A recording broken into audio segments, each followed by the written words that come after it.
السلام علیکم فرینڈز، کیسے ہیں آپ سب؟ امید کرتی ہوں آپ سب بالکل ٹھیک ہوں گے۔ اللہ کے فضل و کرم سے ہم بھی بالکل ٹھیک ہے۔ اور کیسی گزر رہی ہے آپ سب کی ٹھنڈ؟ جی یہ دیکھیں صبح کا ٹائم ہے، بچوں کے لیے اسکول کے لیے لنچ تیار کیا ہے۔ آج کچھ سمجھ نہیں آ رہا تھا کہ بچوں کے لیے کیا تیار کروں۔ آج لاسٹ ڈے تھا، پھر سمر ویکیشن کی چھٹیاں تھیں۔ سیٹرڈے کو بھی بلوایا تھا، سمر ویکیشن کا ہوم ورک دینا تھا ٹیچرز کو۔ تو کیا کہتے ہیں، میں نے کہا چلیں آج انہیں میگی بنا کر دے دیتی ہوں، تو بس میگی بنا کر دی انہیں۔ اور یہاں پہ دیکھیں اپنے ہسبینڈ اور بیٹے کے لیے ناشتہ بنا رہی ہوں، کیونکہ کیس نے بڑا پریشان کیا ہوا ہے۔ دن میں گیس ہوتی نہیں ہے، اور بچوں کو پھر جب بھوک وغیرہ لگتی ہے تو پھر کھانے کا انتظام نہیں کر پاتے ہیں۔ تو میں نے سوچا آج صبح میں ہی ساری تیاری کر لوں۔ ہسبینڈ کو ناشتہ دیا تو چھوٹے بیٹے کو بھی اٹھایا، اسے بھی کروا دیا، اور دوپہر کے لیے کھانا وغیرہ بھی سب بنا لیا۔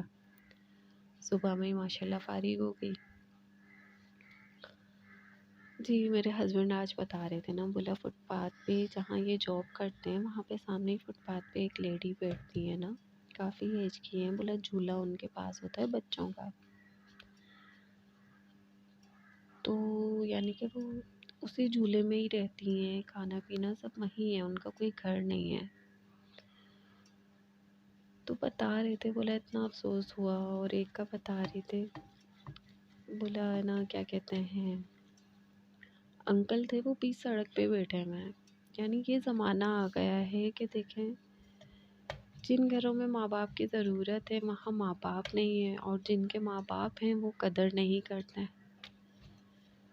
میری امی ابو کی ڈیتھ ہو گئی ہے، لیکن اتنی اب تڑپ ہوتی ہے نا ان کی، ہمیں یقین نہیں آتا کہ ہمارے امی ابو ہمیں چھوڑ کر چلے گئے ہیں۔ ہم کافی سمجھدار تھے کہ ہم خود کو سنبھال لیا تھا ہم نے، لیکن ہم پھر بھی ٹوٹ چکے تھے، اتنا ٹوٹ گئے تھے ہم لوگ اس وقت کہ ہمیں سنبھلنے میں بہت ٹائم لگا، سالوں لگ گئے سمجھ لیں۔ ہم جب ہنستے بھی تھے نا تو ہماری ہنسی ہمارا ساتھ نہیں دیتی تھی، کتنے ٹائم تک تو ہم کھل کر ہنسے تک نہیں۔ یعنی جب امی کی ڈیتھ ہوئی تو سمجھ لیں وہ وقت، وہ لمحہ ہمارے اوپر قیامت تھا، کہ سمجھ لیں ہماری تو زندگی ہی رک گئی، زندگی کے کوئی معنی ہی نہیں رہے تھے۔ امی کی جب ڈیتھ ہوئی مجھے یاد ہے میں سو رہی تھی، اور کیا کہتے ہیں دوسرے دن کی بات ہے جب امی کی ڈیتھ ہوئی نا، اس کے دوسرے دن یعنی فجر میں امی کو دفنایا تھا۔ امی کی 8 بجے ڈیتھ ہوئی تھی رات میں، مغرب کے بعد فجر میں امی کو دفنایا تھا۔ تو جب بھائی وغیرہ آئے پوری رات کے جاگے ہوئے تھے، زبردستی مجھے میرے ریلیٹیو نے سلا دیا۔ جب میں لیٹی اور میری آنکھ کھلی نا، مجھے میری فرینڈ ہے پڑوسی تھی، وہ آواز دے رہی تھی اپنی امی کو، امی امی۔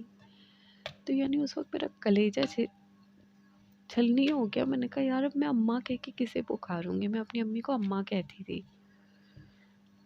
تو بس میں اماں اماں کر کے رونے لگی نا، تو میرا بھائی پلنگ پہ سویا ہوا تھا، اس نے مجھے آواز دی، وہ چپ کروایا اس نے مجھے۔ یعنی کہنے کا مقصد یہ، ہم اتنے بڑے تھے اس وقت، مجھے یہ تڑپ تھی کہ یار یہ لفظ اب میں ادا ہی نہیں کر سکوں گی، اب یہ لفظ میری زبان سے نکلے گا ہی نہیں، میں کسے پکاروں گی۔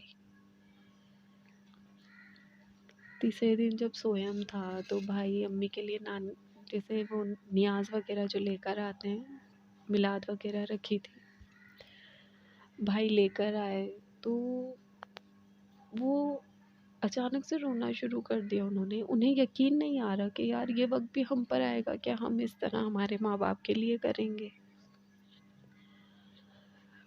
یعنی جنہیں ضرورت ہے اپنے ماں باپ کی، یہ بھی میرے رب کا بس، اس میں بھی میرے رب کی کوئی نہ کوئی مصلحت ہے۔ وہ اپنے رب سے کوئی شکوہ نہیں ہے، کوئی شکایت نہیں ہے، میرے رب کے ہر کام میں کوئی نہ کوئی مصلحت ہوتی ہے۔ بس یہی ہے کہ اللہ تعالیٰ انہیں جنت الفردوس میں اعلیٰ سے اعلیٰ مقام عطا کرے، اور انہیں کروٹ کروٹ جنت نصیب کرے، آپ صلی اللہ علیہ وسلم کا پڑوس بنائے۔